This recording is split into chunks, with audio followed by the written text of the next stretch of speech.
Early morning and more than a dozen police officers raided a big car dealership in Birmingham.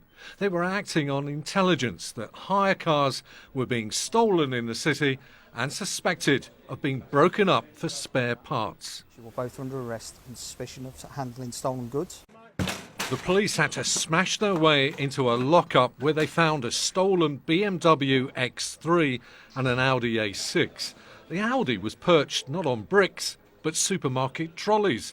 The whole car torn apart. Everything's gone, the seats, the roof lining, the engine's not in it.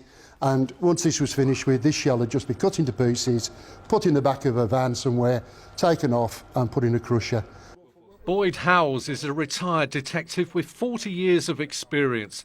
He's called the Clone Ranger by the police teams, who call him up to identify the broken up parts which criminals sell on as spares. Another chop shop, not a million miles from here, there was an air conditioning system for a Seat, and that was all packaged up ready to go to Buenos Aires in Argentina. So Birmingham to Argentina, it's an international market, I'm afraid.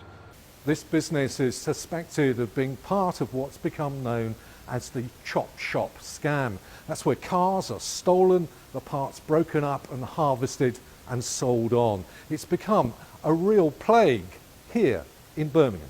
We have people hiring vehicles under false names and then bringing them to these sorts of places, selling them on.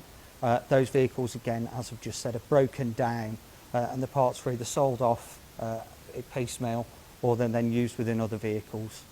Police found GPS jammers designed to stop car trackers from working. Outside, the police broke into a parked van which contained a stolen Mercedes car. Peter Wilson, BBC Midlands Today, Birmingham.